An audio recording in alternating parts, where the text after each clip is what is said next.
tema es adherencia al tratamiento nutricional en pacientes con enfermedad renal crónica.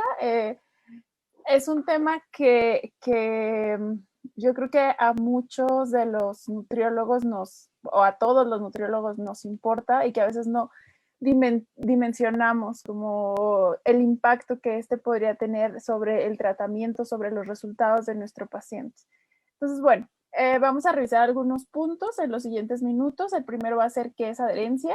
Solo es como rápido un recordatorio de lo que seguramente ya todos ustedes saben. Un poquito sobre la adherencia ligeramente en enfermedad renal, como muy general. Y finalmente, ¿qué hay sobre adherencia a las recomendaciones dietéticas o de líquidos en las diferentes etapas de la enfermedad renal? ¿Qué estrategias se han utilizado o intervenciones que funcionen y que no funcionen? Y bueno, finalmente nuestras conclusiones. Entonces, nada más para como iniciar con los conceptos, tendríamos que adherencia, de acuerdo a la OMS, es el grado en el que el paciente sigue las instrucciones médicas, es como tal, pensando que instrucciones médicas hace referencia a medicamentos, dieta, hábitos, y el apego se define apego al tratamiento como la conducta del paciente que coincide con la prescripción médica en términos de tomar los medicamentos, seguir la dieta o transformar el estilo de vida. La diferencia que hay como entre apego, adherencia, cumplimiento, observancia, es que la adherencia requiere la conformidad del paciente respecto a las recomendaciones.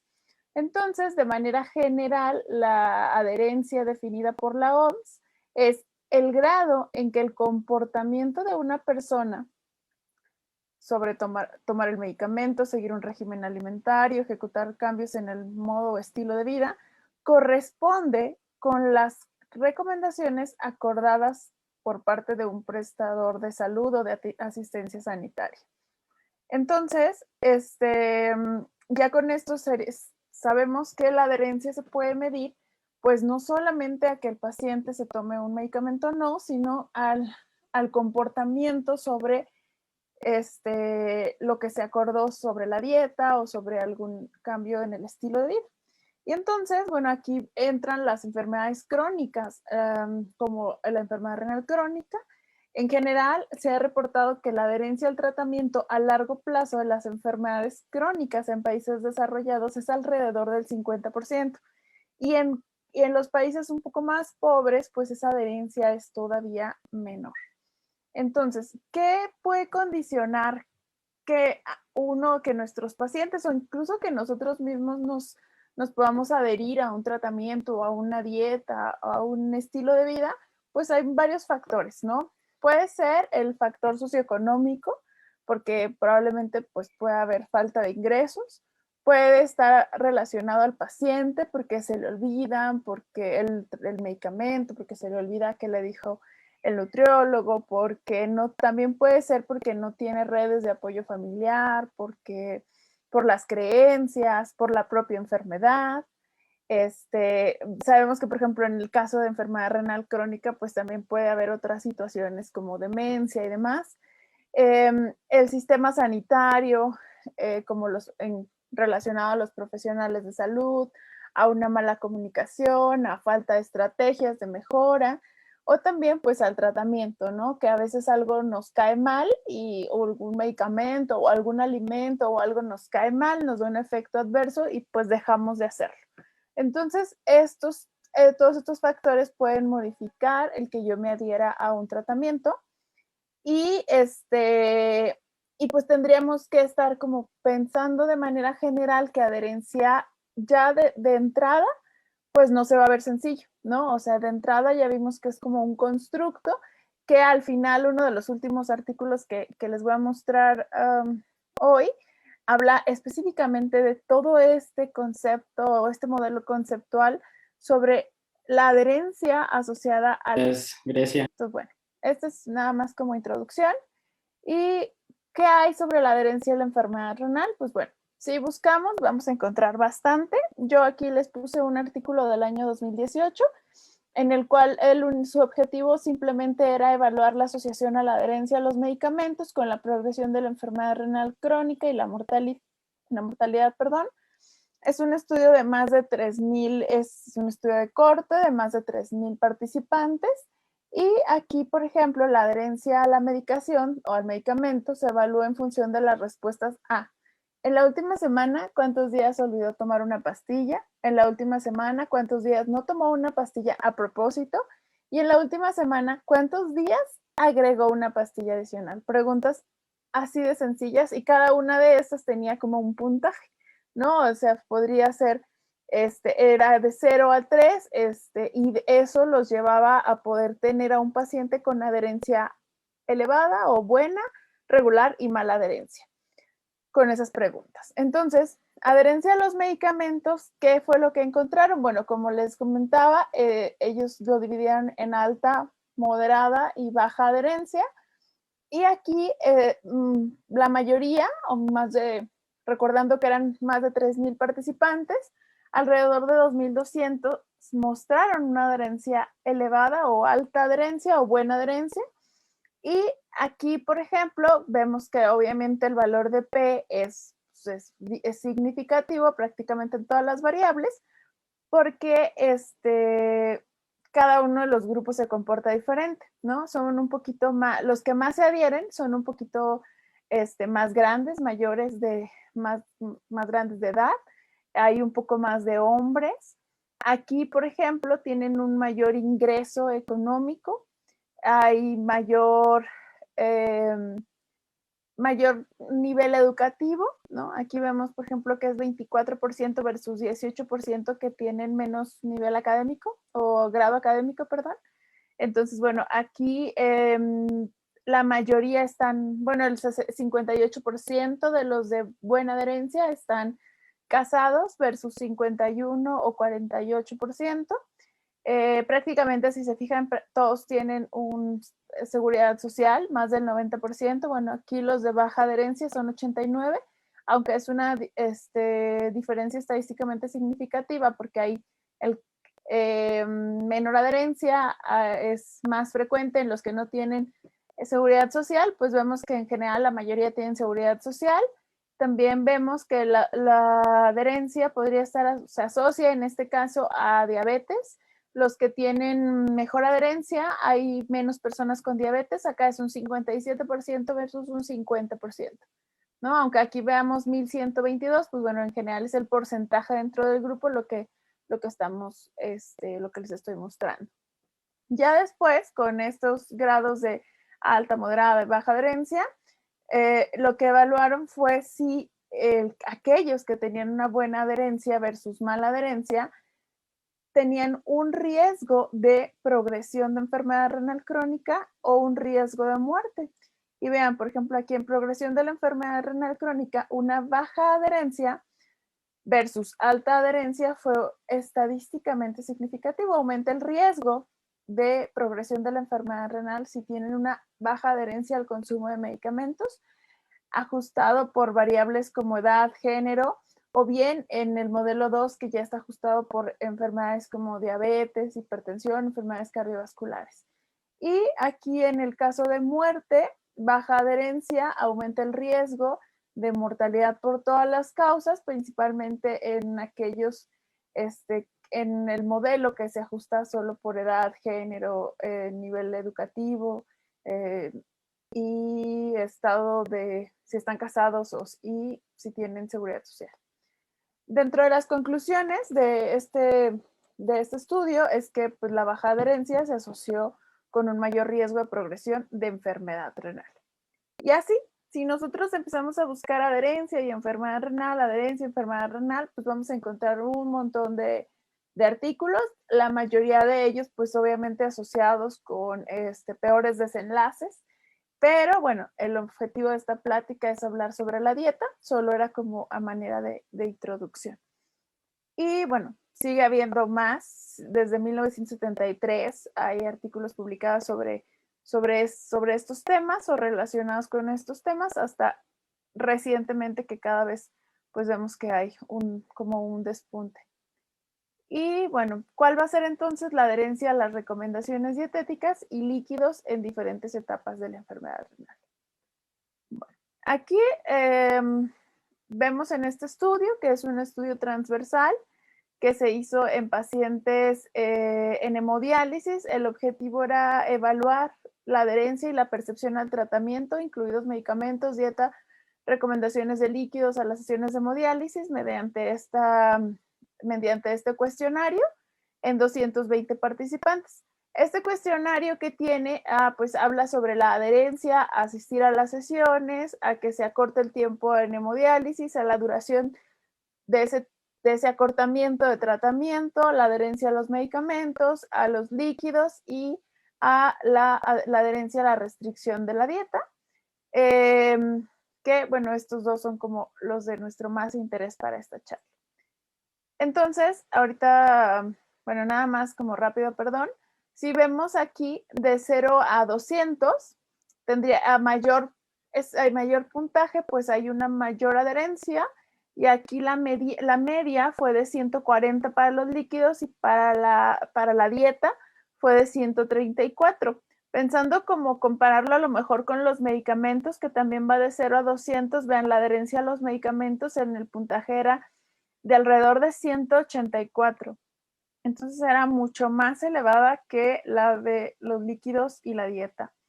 Posteriormente, bueno, dentro de este estudio, cuando se les preguntó a los pacientes como su percepción sobre qué tan importante era adherirse a, pues aquí están los resultados. ¿Qué tan importante piensa que es seguir o asistir a la sesión de hemodiálisis? Pues vean, altamente o muy alto o muy importante, 96%.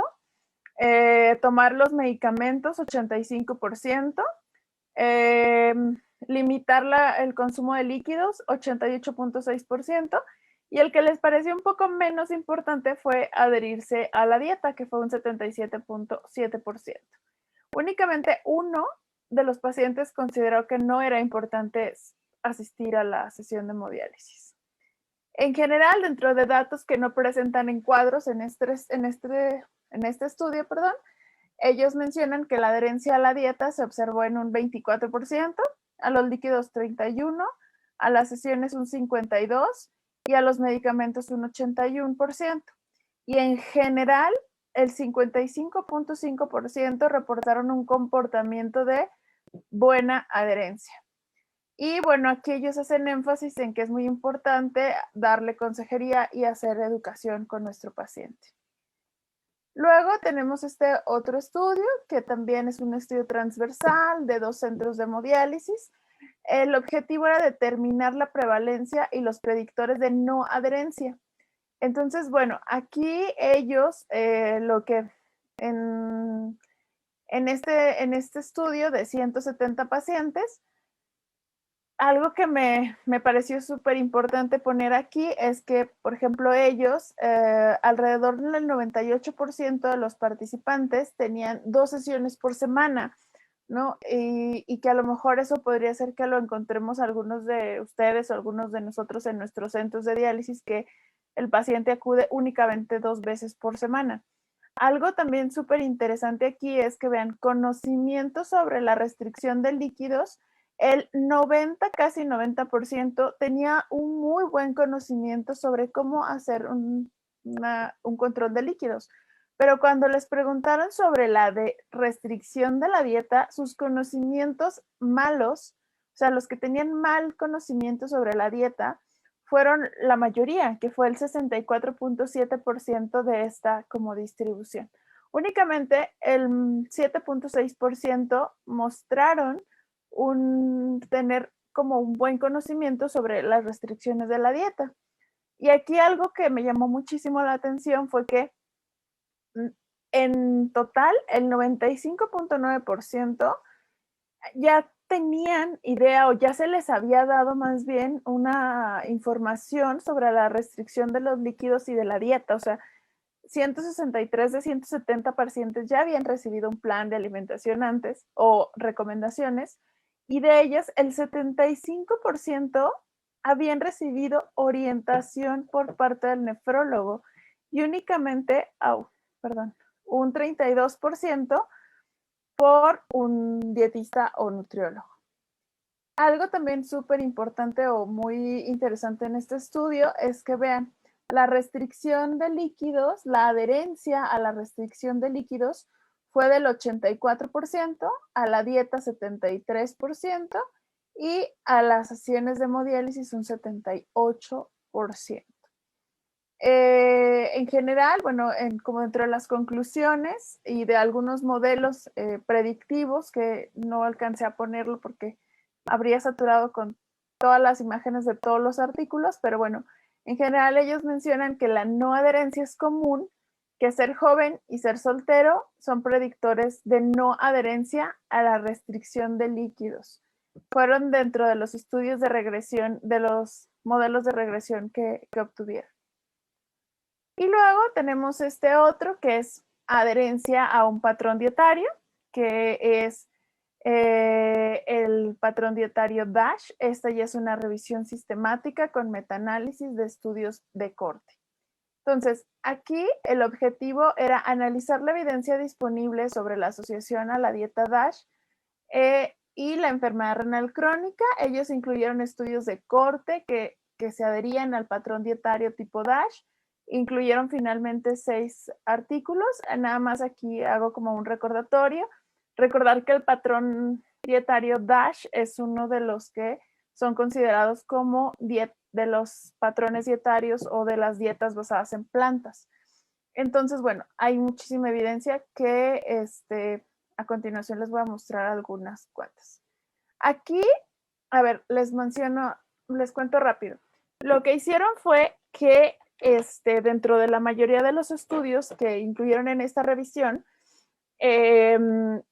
normalmente recordemos que cuando obtenemos la dieta, los resultados de la dieta o la ingesta dietética de un paciente, puede ser una frecuencia de consumo, un registro de alimentos, un recordatorio de alimentos de 3 días, y eso lo vamos a convertir bueno, ya que tenemos los alimentos, los podemos convertir en nutrientes o los podemos dejar como grupos de alimentos, ¿no? Cuando extraemos esa información de un recordatorio de alimentos, por ejemplo.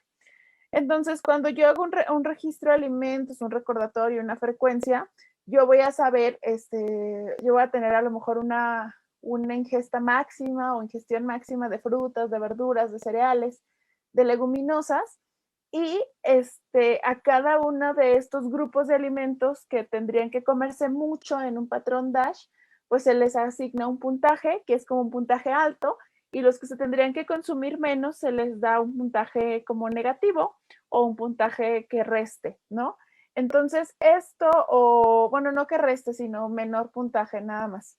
Entonces, al decir, bueno, pues es que esta persona come, o este grupo, esta población come muchas frutas, pero pocas verduras y muchos cereales integrales, pero poca carne, pues se promedia qué tanto se adhiere o no a lo que tendría que estar consumiendo, ¿no? Entonces, ya que tenemos como que el acercamiento a qué tanto se adhiere a lo que debería de comer, es como pensar que a alguien le prescribo 6 porciones de fruta y se come 4, entonces quiero ver qué tanto se acerca a lo que yo le prescribí, solo por decir un número. Entonces, aquellos que tenían una mayor cercanía o mayor adherencia a la dieta DASH, lo evaluaron con el riesgo para enfermedad renal crónica, y entonces vean en resultados de estudios del 2011 al 2017, el grupo que estaba más alto en el puntaje DASH, o sea, el que más se debía a la dieta DASH, era el grupo que protegía o adherirse a la dieta DASH protegía o protege sobre el riesgo de enfermedad renal crónica, o disminuye la probabilidad de que les dé enfermedad renal crónica. Y cuando hablamos en personas con una tasa de filtración glomerular menor a 60 o que hay una disminución rápida de la tasa de filtración glomerular o presencia de microalbuminuria, pues los resultados siguen siendo consistentes. Si ustedes se fijan, por ejemplo, aquí estos son, en estos puntitos, pues todos están del lado izquierdo, todos están a favor de un alto puntaje. Y es como que en este punto al menos es muy claro para estos desenlaces. Dentro de las conclusiones de los autores fue que hay una asociación protectora entre la adherencia a una dieta de estilo DASH y el riesgo de enfermedad renal crónica, rápida disminución de la tasa de filtración glomerular y de la microalbuminuria. Y luego, bueno, tenemos este otro estudio que habla sobre la baja adherencia a las recomendaciones dietéticas y, bueno, cómo esto se asocia con la función renal, la dislipidemia y la inflamación. En general, el objetivo era estimar la adherencia a las recomendaciones dietéticas e identificar las variables asociadas a esta adherencia. Fue un estudio también transversal de más de 3,000 participantes. Para evaluar la ingesta dietética utilizaron una frecuencia de consumo. Y vean, algo como lo que les decía en el artículo previo, ellos lo que hicieron vieron las recomendaciones dietéticas y es, por decir, alguien que debe de consumir, pensemos en la recomendación de sodio, que es a lo mejor 2,3 gramos. Puede ser que una persona consuma 1,000 calorías y esté consumiendo 2,3 gramos de sodio, pero puede ser que alguien esté consumiendo 3,000 calorías y esté con 2,2 gramos de sodio. Entonces, para que no sea, o sea, para que el cuántas calorías yo consuma no sea un factor como confusor o no interfiera, porque habrá quien consume 800 calorías, habrá quien consume 3,500, se estandarizó por cada 1,000 kilocalorías. Entonces, el sodio por cada 1,000 kilocalorías, potasio, fibra, proteínas, azúcar y colesterol. Si alguien consumía menos de 0,88 gramos de sodio por cada 1,000 kilocalorías, se le daban 5 puntos. Y así, conforme iba aumentando su consumo de sodio, se le daban menos puntos. Lo mismo para el potasio, para la fibra, para las proteínas. Y, por ejemplo, en el caso de los azúcares, pues más puntos, al igual que las proteínas, pues más puntos será un menor consumo. Con esta información pudieron crear estos quintiles, es decir, los de más bajos, los que tuvieron menos de 15 puntos en este score, de 16 a 17, así hasta 22, ¿no? Más de 22 eran los que cumplían como muy bien las recomendaciones y ellos, este grupo que como que cumplía muy bien las recomendaciones de la dieta, aquí estoy, tenía unas menores concentraciones séricas de urea, mejores concentraciones de colesterol, de HDL, de LDL, los triglicéridos, vean pues cómo van siendo menor concentración de ácido úrico, de fósforo, y también tenían un menor valor de proteína C reactiva o de menor inflamación.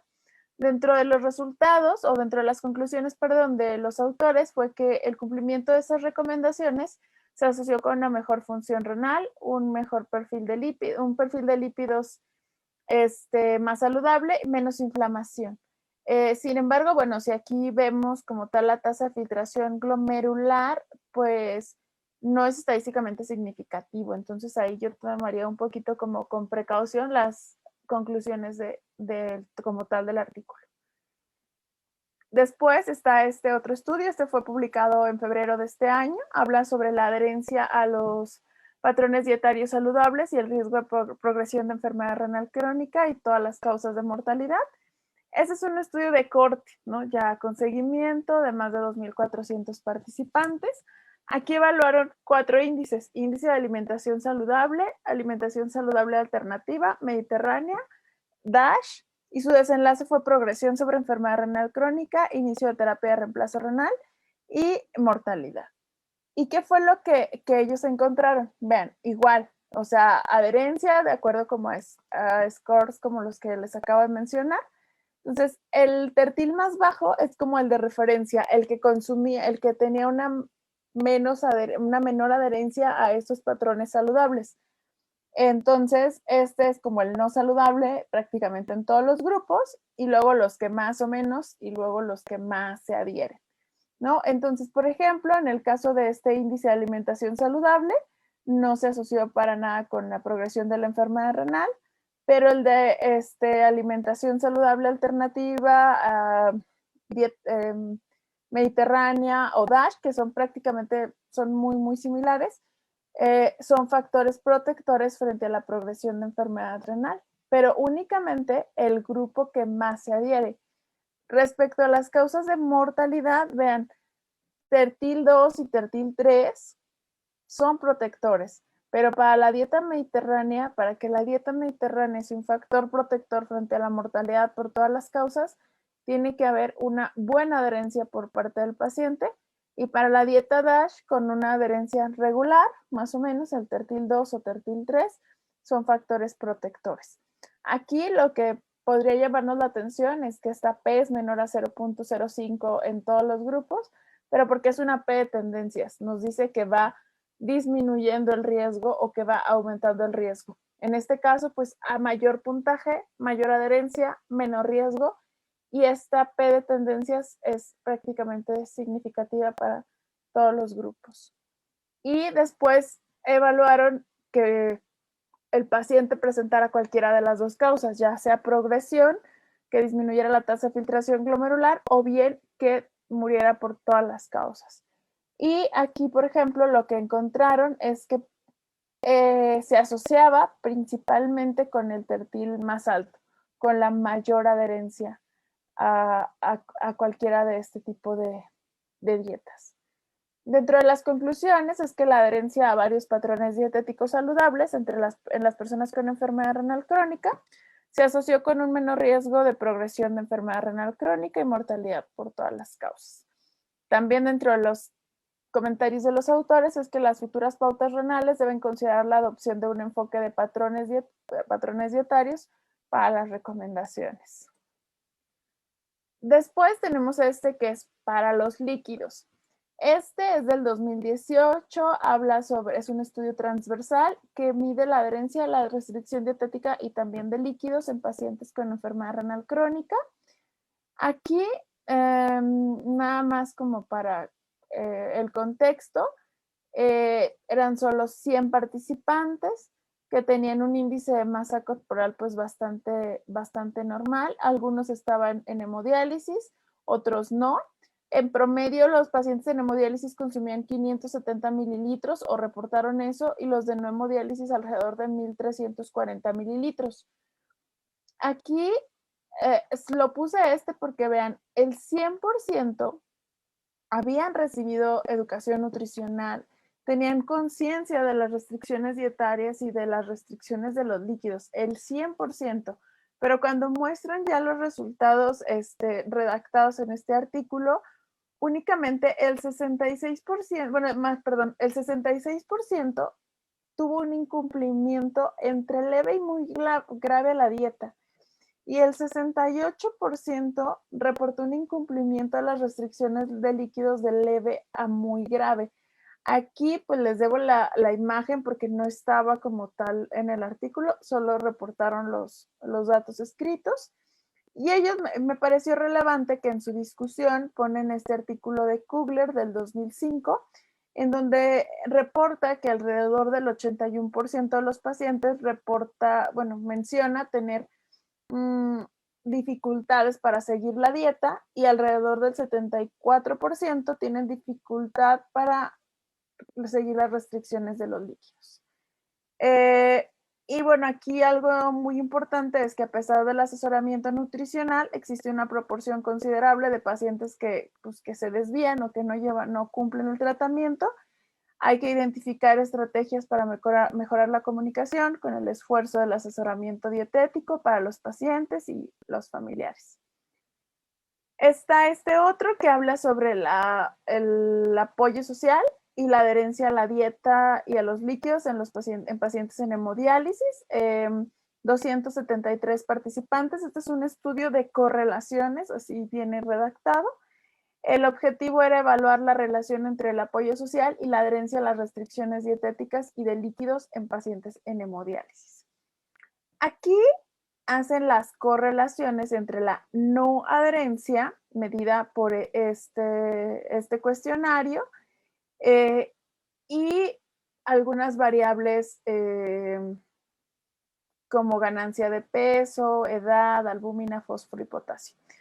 Si vemos aquí, ellos miden la no adherencia como frecuencia de días de incumplimiento de la dieta, grado de incumplimiento de la dieta, frecuencia diaria de no adherencia de líquidos, grado de no adherencia de líquidos. Si bien, vean las P's, todas se ven muy significativas, pues solo sombré en verde las que la relación o la correlación es más alta. Vean, la más alta, por ejemplo, de prácticamente todas fue el fósforo. La frecuencia de días de incumplimiento de la dieta se asoció de manera positiva con el fósforo, o sea, a mayor incumplimiento, pues, o a menor cumplimiento, mayor fósforo. Bueno, es un poco complicado cuando es uno inverso y el otro no, pero las frecuencias de días de incumplimiento de la dieta se asociaba de manera directa, perdón, con las concentraciones séricas de fósforo. ¿Qué tanto se incumplía la dieta? También se asociaba de manera significativa con el aumento en las concentraciones séricas de fósforo. Y la frecuencia diaria de no adherencia de los líquidos se asociaba de manera directa con la ganancia de peso en diálisis, y el grado de no adherencia de líquidos se asociaba de manera directa con la ganancia de peso en diálisis. O sea, que si no siguen la dieta, sube el fósforo, y que si no cuidan los líquidos, ganan más peso entre una sesión de diálisis y otra, en resumen. Y luego tenemos que son correlaciones entre la no adherencia a las variables y el apoyo social. Aquí también hablan de apoyo social, otros tipos de apoyo familiar y apoyo de amigos. Vean, prácticamente todos correlacionan, y estas correlaciones son mucho más altas, ¿no? Estas son como negativas. La frecuencia de diálisis aumenta, del incumplimiento de la dieta aumenta conforme el paciente tiene menos apoyo social, y conforme tiene menos apoyo social, pues también aumenta el que no se adhiera a los líquidos, ¿no? Estas fueron las más altas, principalmente el no tener un apoyo social, el no tener un apoyo familiar, el no tener apoyo de amigos, hace que el paciente no cumpla con la dieta. Y dentro de las recomendaciones de este artículo era que quizás educar a las familias de los pacientes es uno de los enfoques, pues, más útiles para brindar este apoyo. Después tenemos, ya esta super revisión que fue del año del 2017. Hablan sobre como diferentes metodologías que se han utilizado para evaluar la adherencia a la dieta. Los objetivos de esta revisión fueron describir los métodos utilizados para medir la adherencia a la dieta, determinar la tasa de adherencia, describir factores asociados a la adherencia. Y bueno, ellos reportan que el método más común es, por ejemplo, los diarios de alimentos, los cuestionarios de adherencia, y posteriormente sigue evaluar potasio sérico, fósforo o el aumento de peso en diálisis, como el artículo que acabamos de revisar. Y en resumen, pues ellos encontraron esta media de adherencia. A los líquidos, por ejemplo, la adherencia basada en 28 artículos fue del 68%. La mayor adherencia fue a las restricciones de potasio y a las recomendaciones de hidratos de carbono, pero la más baja de todas las adherencias fue a las recomendaciones de fibra. Si se fijan, si pensamos, por ejemplo, en energía, alrededor del 23%, pero la adherencia general en promedio a la dieta del paciente con enfermedad renal, fundamentada en 3 estudios, 13 de casi 4,000 participantes, es como cerca del 30%, 31.5%. Estaremos pensando que a lo mejor únicamente 3 de cada 10 de nuestros pacientes van a seguir, pues, nuestras instrucciones. Y se estima que alrededor de cada 3 adultos se adhiere a recomendaciones de dieta, y de los líquidos, pues 2 de cada 3, ¿no? Más o menos, 68%. Ahora, ¿cuáles son las estrategias o intervenciones que se han probado? Este es un artículo ya medio, no tan viejito, más o menos del año 2013, que habla sobre si la educación nutricional puede mejorar la adherencia a la dieta baja en proteínas en pacientes en estadios 3 a 5. Este fue un ensayo clínico que duró entre 4 y 7 meses. Era un poquito porque a veces el paciente, la cita se adelantaba o se retrasaba una semana, cosas que sabemos que nos pasa constantemente. Ellos tenían dos grupos, un grupo al que pues se les daba como la asesoría normal, o sea, recomendaciones, como el tratamiento estándar que tenían en esta clínica, y otro fue el grupo de la consejería intensiva. El de consejería normal no es como que los dejaran al olvido, sino que pues sí, igual darles la información conforme la fuera necesitando, pero el otro grupo tenía como un plan muy estructurado. Entonces, el programa de educación nutricional o de asesoramiento intensivo tenía una clase que duraba entre 15 y 20 minutos sobre fuentes alimenticias, de proteínas, de sodio, cuáles eran las razones para reducir la ingesta, los posibles beneficios. Una segunda sesión sobre alimentos ricos en proteína, les utilizaban modelos de alimentos, utensilios para que aprendieran a medir. Se les daba una carpeta educativa con recetas para reemplazar la sal por mezclas de condimentos, y en una cuarta sesión que tenía, se les, mediante con tubos de ensayo, se les mostraba la cantidad del contenido de sal en porciones, por ejemplo, de mortadela, salami, salchichas, jamón y demás. Este grupo, bueno, ya que se hizo la evaluación, vean, tenemos el grupo de consejería intensiva, perdón, y el grupo de consejería normal, ¿no? El grupo estándar. Aquí la adherencia, vean, la adherencia a la restricción de las proteínas, que era lo que ellos estaban buscando, en la primera sesión en la primera visita, fue del 46%. Segunda visita 51, tercera visita 53 y hasta la cuarta visita la adherencia incrementó.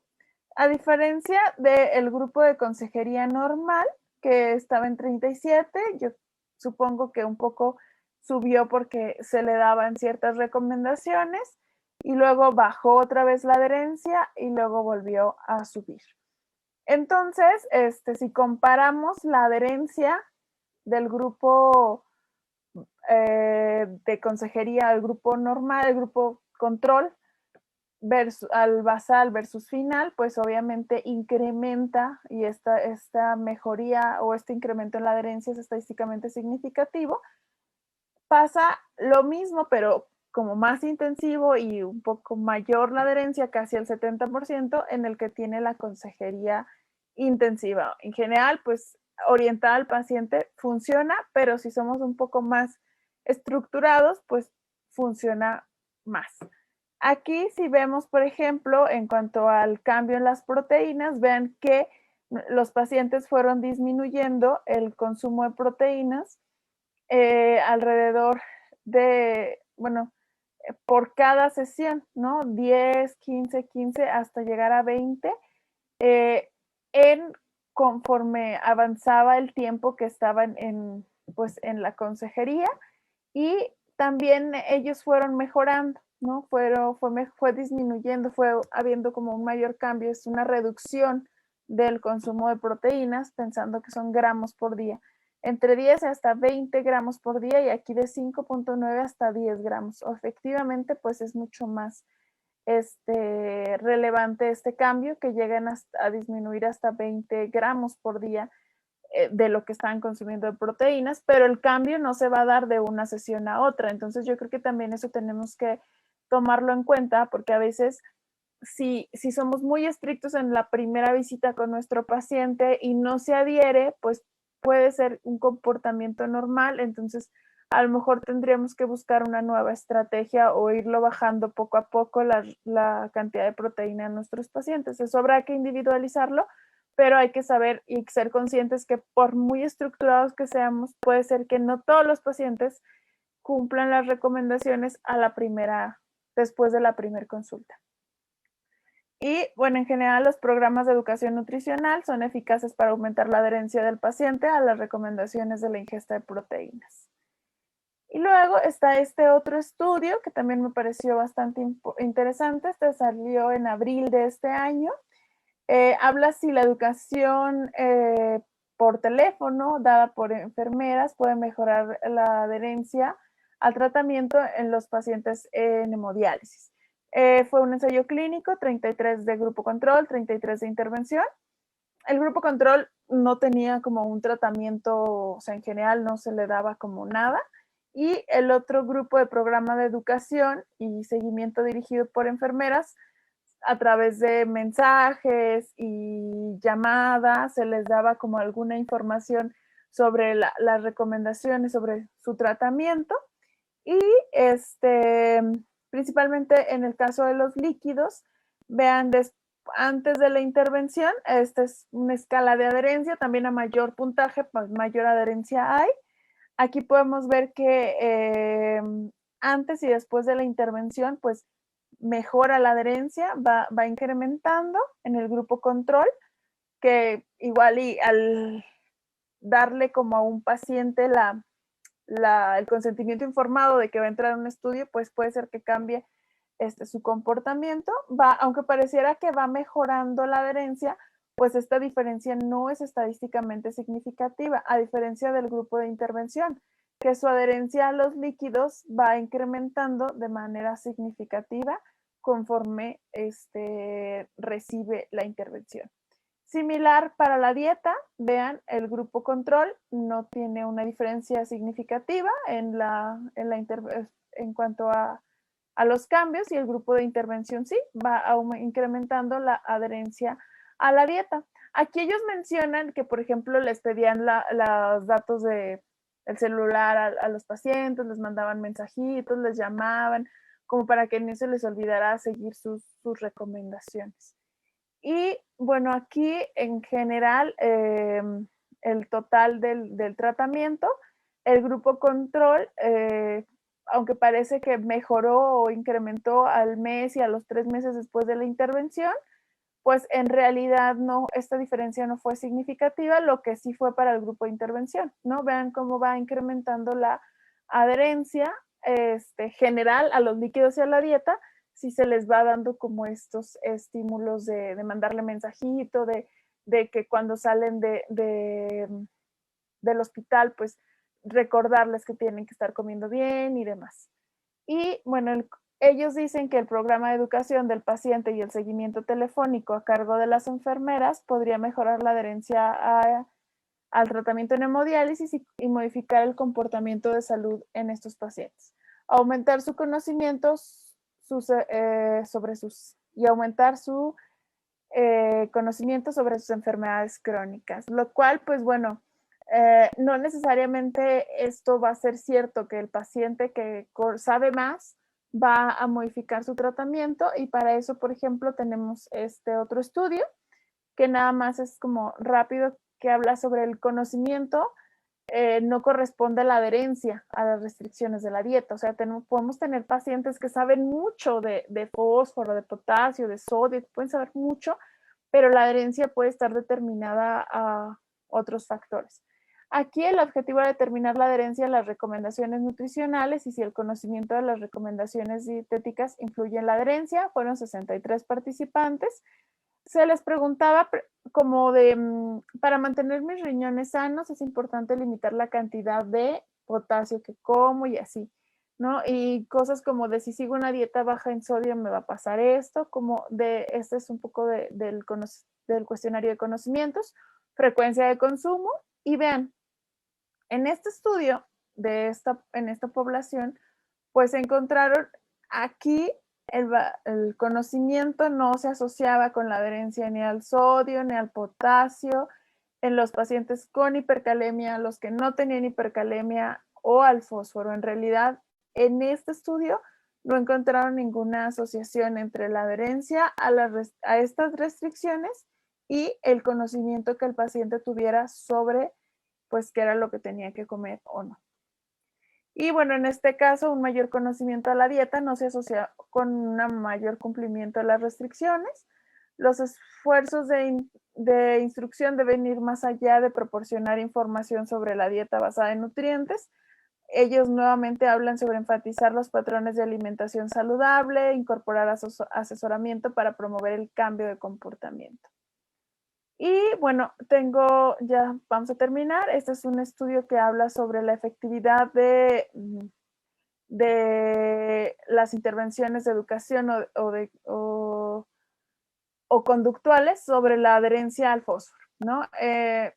Aquí el objetivo como tal era determinar la efectividad de las intervenciones educativas o conductuales sobre la adherencia al fósforo en adultos en hemodiálisis. ¿Qué intervenciones buscaron? Las que fueran, es una revisión sistemática de ensayos clínicos, intervenciones educativas, conductuales, que fueran de conocimiento, de habilidades, de estrategias, cualquier intervención que dieran para que el paciente supiera más sobre la dieta versus una atención habitual que no tuviera como nada formalizado. Ellos incluyeron en cuanto a al grupo de intervención fue una N de 408 y al estándar fue 382 de 770 participantes de 8 ensayos clínicos. En resumen, la diferencia fue de una disminución de 0.23 milimoles de fósforo, casi nada. ¿Qué lo podemos ver aquí? Vean, parece que todas las intervenciones de educación o conductuales van a favor de la disminución del fósforo sérico. Todas van hacia favor, hacia la izquierda, pero el resultado final es una disminución de 0.23 en el fósforo sérico. Funcionan, en general funcionan, pero hay que formular estrategias exitosas que evalúen adherencia a largo plazo. Este estudio me pareció sumamente importante, que habla sobre un modelo causal que vincula la alfabetización nutricional con la adherencia dietética en la población en hemodiálisis. Utilizan variables como edad, género, etnia, estado civil, grado académico, situación laboral, ingresos mensuales. Ellos consideran, bueno, la variable independiente es la alfabetización nutricional, que va a tratar sobre comprender, evaluar y aplicar la información que le da el personal de salud. Les hacían preguntas como: ¿la ingesta excesiva de potasio es dañina para huesos, presión arterial, corazón, o no estoy seguro? Y así un sinfín de preguntas. Y la variable dependiente, que es nuestro desenlace, sería la adherencia a la dieta, y algunas otras variables mediadoras que van a ser el conocimiento dietético, creencias de salud, adherencia a la dieta y habilidades de autogestión. Entonces, aquí, ¿qué fue lo que encontraron? Vean, este es un poquito pues complejo de seguir, pero aquí es como cuando revisamos, estos son los datos de los betas de las regresiones que encontramos normalmente en los cuadros, ¿no? Entonces, los determinantes que se asocian de manera significativa con la alfabetización nutricional o los factores que interfieren en la alfabetización nutricional de manera significativa son los que vamos a encontrar en rojo, que van a ser la edad, la educación y el tiempo en diálisis.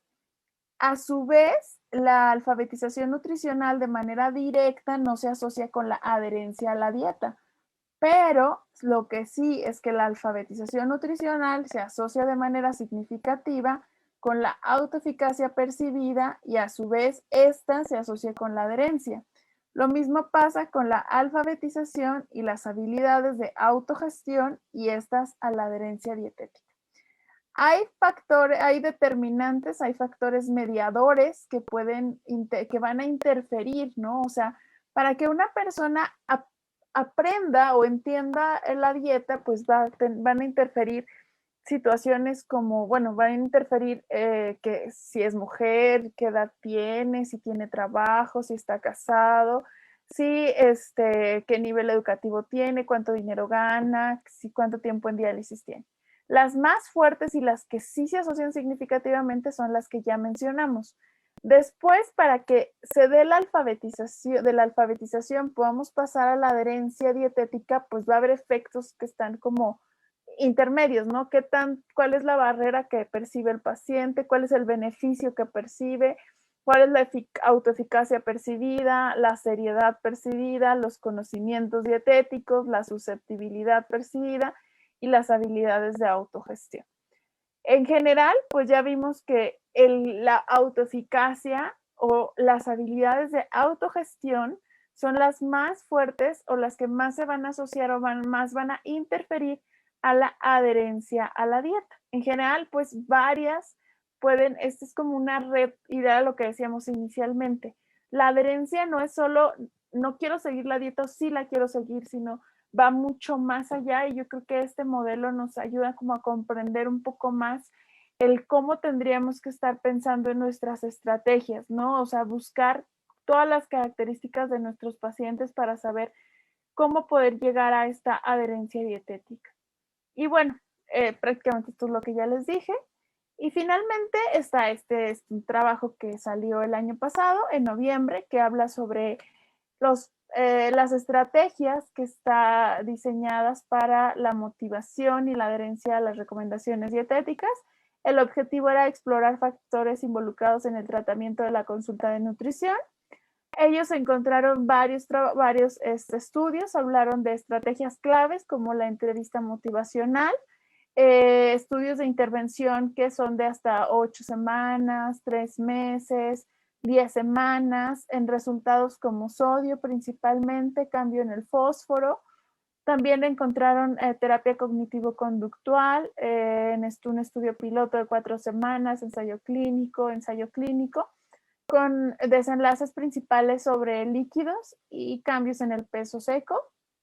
Y el comer con conciencia, por así traducirlo, a 6 semanas, en el que los desenlaces era principalmente tasa de filtración glomerular, índice de masa corporal, que es como hay poquita información al respecto, y crean estas estrategias, que es como las estrategias clave para el asesoramiento nutricional y los caminos para mejorar la adherencia.